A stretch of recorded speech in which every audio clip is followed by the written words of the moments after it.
Isang mapagpalang araw po sa atin lahat sa araw na to. Samahan niyo po ako kung saan ay nakasumpong po tayo ng napakaraming blessing. Kaya tara, samahan niyo po ako sa buong kaganapan. Let's go!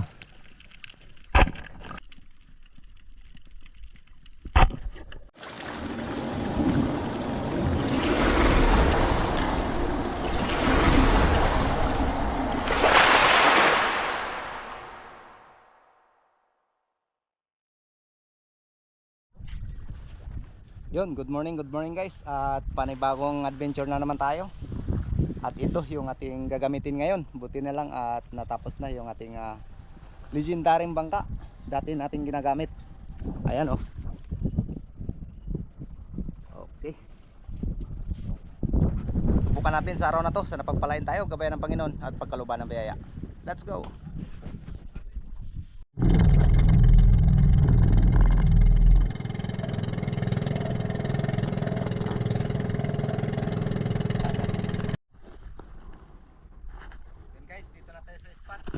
Punta tayo doon sa kabila, ngunit medyo malabo. Lang natin dito, panabihan, sana ay malinaw. Bago lang kasi tumigil yung amihan dito. Ayun, gear up lang tayo. Sit up para makapag-type na rin. Okay, let's go. Okay, let's go.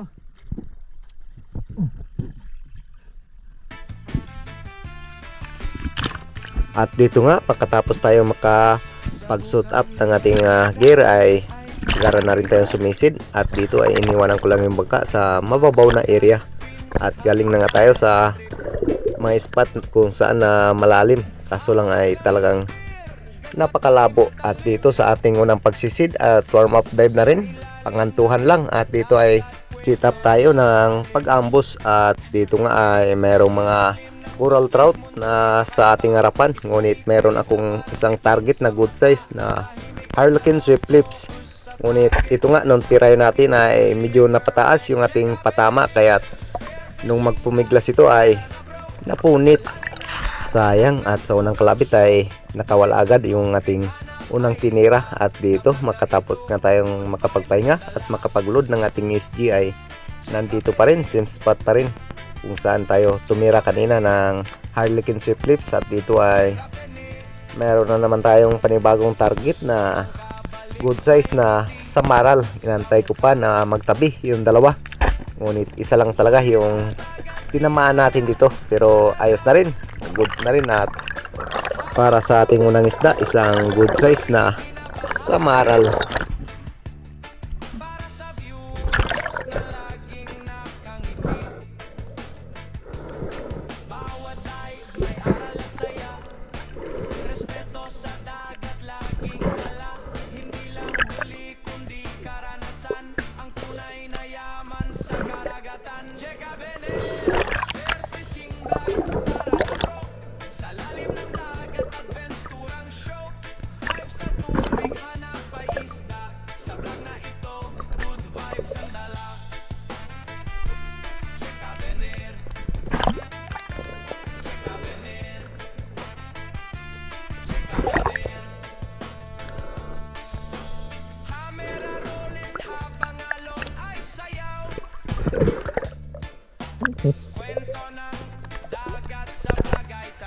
Matapos nga natin ma-secured ang ating unang isda at makapagpahinga, panibagong pagsisid na naman yung ating ginawa at ambos pa rin yung ating setup dito.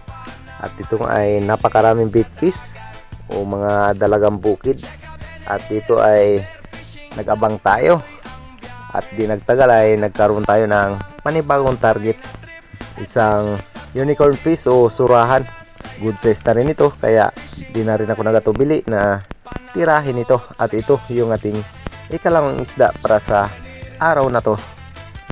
Wow!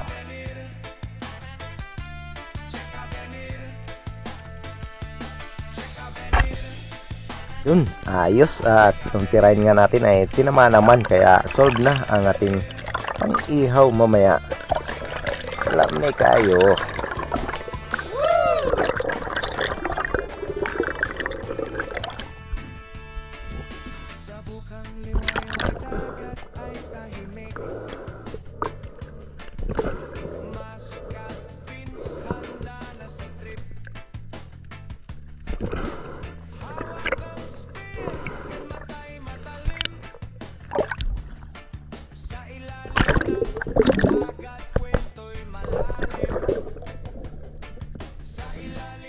matapos ko nga na matuhog itong surahan ay nagsagawa uli tayo ng panibagong pagsisid at sinubukan na naman natin na mag-ambos at nag-face call tayo, nagabang. Ngunit wala tayo ibang napansin maliban lang dito sa grupo ng salay-salay batang at mga undersize pa, kaya hanggang tanaw na lang tayo. Kalipas nga ng ilang segundong pag-aabang, wala tayong ibang naging target, kaya umahon na lang ako, nagpahinga. At sa di inasahan, mayroong isang sumugod sa atin abang nagpapahinga tayo, kaya hindi na natin nabidyuhan nung tirahin natin ito. At ito yung mga buong pangyayari.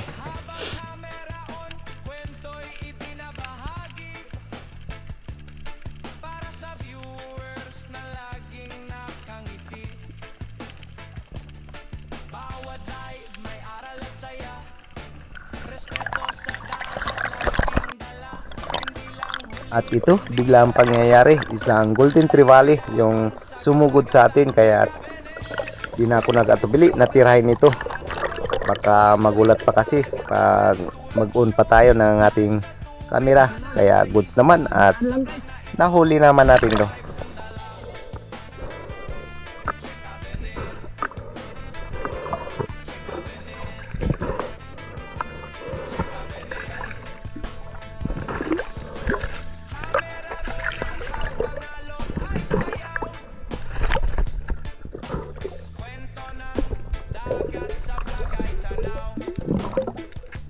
At yun, maraming salamat po kay Sir Darius Pamadico Fistejo and family from Canada sa kanyang ipinagkaloob sa atin na pana. Maraming salamat po at malaking tulong na po ito sa aking pamilya.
Biglaan mo lang guys, dumaan, may lalim pa lang tayo, hindi pa tayo naka-open ng camera.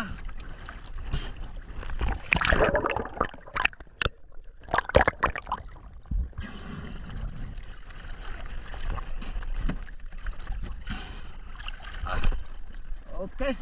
At matapos ko nga na mailagay sa bangka itong Golden Trevally ay umabante ako sa unahan at dito ay sinubukan ko uli na mag-ambos. At nung silipin ko nga itong malaking bato ay napakaraming mangrove snapper na nakatambay dito. At yun lang ay parang nagulat sila kaya nagpulasan agad at mabuti na lang ito.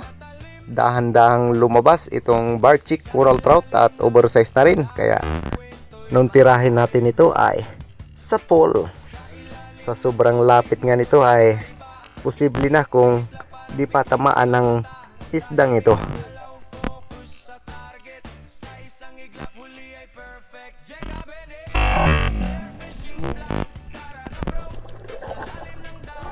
Ayos at panalo ang dive nating ito.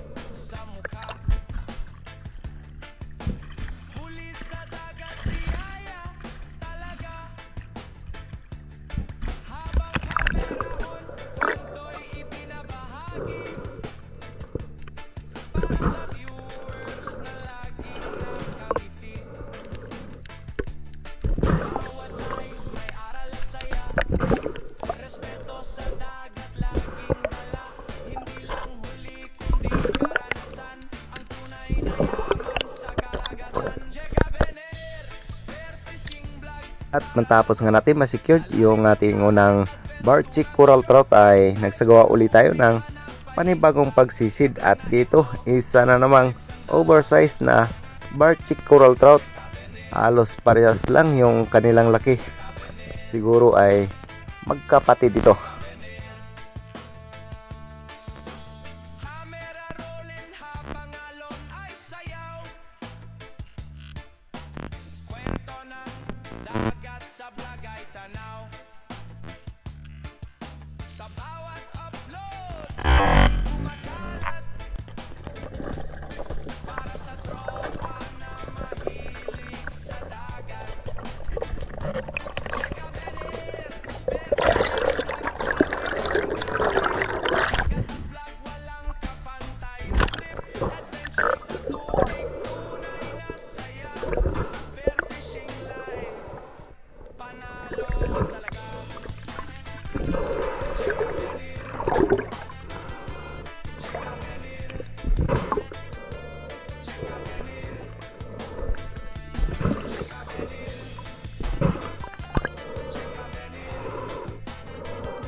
At matapos ko nga na mailagay sa bangka itong coral trout at dito pa lang ako sa ibabaw ay napapansin ko na nagpupulasan itong mga bait, kaya nagsagawa agad ako ng panibagong pagsisi dito at dito ay meron agad tayong nakita na dalawang good size na malalaking mangrove snapper.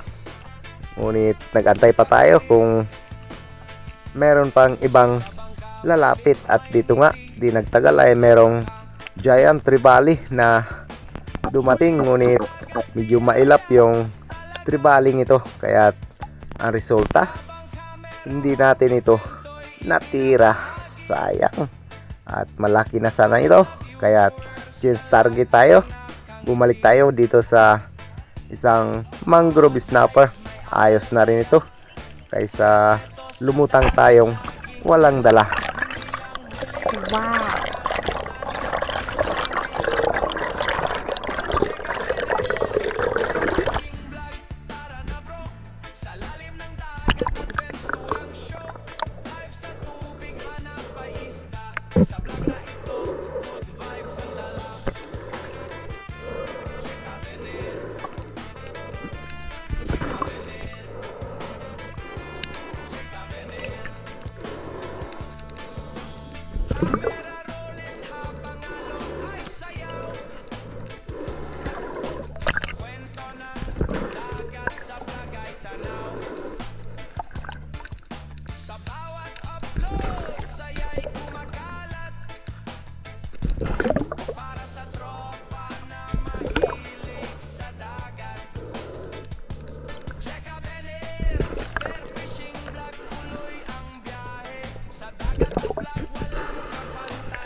Pagkatapos ko nga na ma-secured itong mangrove snapper ay umabante ako sa unahan at ito yung nagpakita. Isa na namang golden trevally.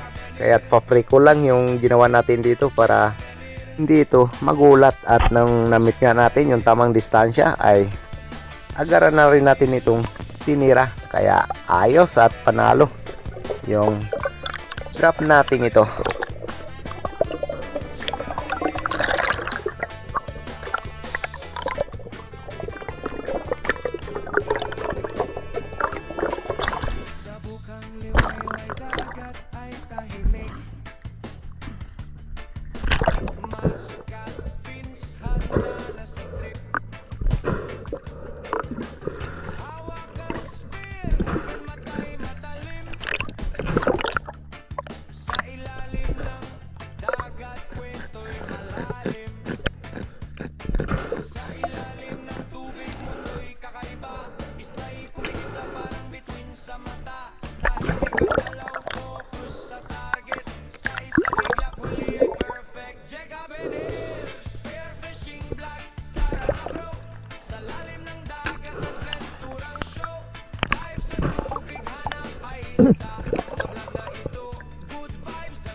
At matapos nga nito ay nagsagawa pa tayo ng ilang pagsisid, ngunit wala na tayong ibang napansin na pwedeng maging target. Kaya sa katagalan ay nagpasya na rin ako na umuwi na dahil goods na rin yung blessing na ipinagkaloob sa atin. Kaya tara, samahan niyo po ako kung magkano at kung ilang kilo yung aabuti nito. Let's go! Bago po ang lahat ay Migalab shoutout po kay Dennis De La Cruz and family ng Naik Cavite, Arman Talisik ng Consolation Cebu, Brian Kelvin, Nestor De La Rosa, at kay Marcelo Bernaldez, Kasalom TV, Larry Mosilario Lacuatsero, Ronnie Villanueva, kay Ronald Imbodo, kay Ma Michelle, Danilo Adalim and George Prince Adalim ng Santa Rosa, Isiha, Johnny Aitken, Idi Moradas at Modisto Paul ng Tondo, Manila, Leandro For You at Gloria Vidal ng Mountain Province, Jose Roldan Hornales, Polito Cuesta, Giovanni Josico ng BCG Taguig, Manila, shoutout po kay Edgardo Franco, Robin Lara, Sisid is for Fishing, Castric TV, at Pancho Pantino ng Rapu-Rapu Albay, Carino Cayadong and family ng Naik Cavite, Renato Disolok at sa Disolok family ng Babatngon, Liti, shoutout po. At shoutout na rin kay Rodi Dilaja ng La Union, Busjob is for Fishing, at kay Bronestor Ruel Suay Baguio ng Antipolo City, Hanford de San Jose ng Caloya Antique, at Ribando Silongo ng Las Piñas City, kay Toto Kalingaw ng Coron, Palawan, at Elvis Montales and family ng Asluman Antique, shoutout po kay Eduardo Yunson, Leopoldo Orsal at sa asawa niya na si Marilo de la Rama ng Quezon City, at kay Asyong Sandara from Italy. Maraming salamat po at kita-kits na naman po tayo sa susunod na adventure po natin na gagawin. Maraming salamat po and God bless. Bigas-bigas na. Okay, thank you Lord.